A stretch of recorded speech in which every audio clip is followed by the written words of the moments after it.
ตำรวจไทยแถลงยึดรถและที่ดินพระอลงกฎได้จากโกงเงินวัดรวมมูลค่า10ตื้อบาทวันที่13พฤศจิกายน2025สำนักข่าว PPTV ของไทยรายงานว่าวันที่26สิงหาคม2025ผ่านมาเจ้าหน้าที่ตำรวจได้กวดค้นเป้าหมายเพื่อหาพยานหลักฐานประกอบสำนวนคดี17จุดอยู่ในกรุงเทพมหานครและจังหวัดลพบุรีโดยได้จับกลุ่มผู้ต้องหาตามหมายจับ2คนคือ 1. พระอลงกฎอายุ65ปีเจ้าอธิการวัดพระบาทน้ำพุกระทำผิดด้วยการหันเปลี่ยนทรัพย์สินวัดให้เป็นของตนหรือให้เป็นของคนอื่นโดยบ่ถูกต้องฟอกเงินและสมรู้ร่วมคิดร่วมกันแต่2คนขึ้นไปเพื่อกระทำการฟอกเงิน 2. หมอบีอายุ43ปีเหตุผิดฐานผู้สนับสนุนการกระทำผิดความผิดจัดการหรือรักษาทรัพย์สินเปลี่ยนทรัพย์ให้เป็นของตนหรือให้เป็นของคนอื่นโดยบ่ถูกต้องฟอกเงินและสมรู้ร่วมคิดกันแต่2คนขึ้นไปเพื่อกระทำการฟอกเงินพร้อมทั้งยึดทรัพย์สินได้มีคือ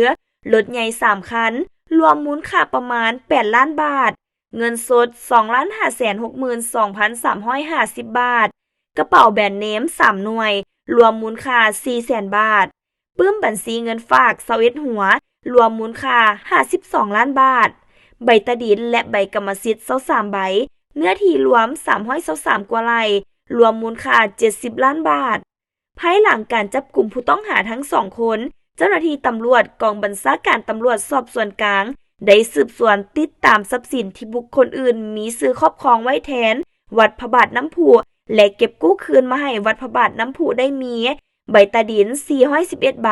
เนื้อที่รวม 2,258 กว่าไร่หนังสือนำใช้สิทธิ์389ใบรวมเนื้อที่ 4,957 กว่าไร่รถใหญ่60คันเจ้าหน้าที่แถลงทรัพย์สินรวมทั้งหมดทั้งใบตะดินรถใหญ่และเงินสดรวมมูลค่ากว่า10ตื้อบาทสอบถามคำให้การผู้ต้องหาเบื้องต้นผู้ต้องหาทั้ง2ได้ให้การปฏิเสธข้อกล่าวหา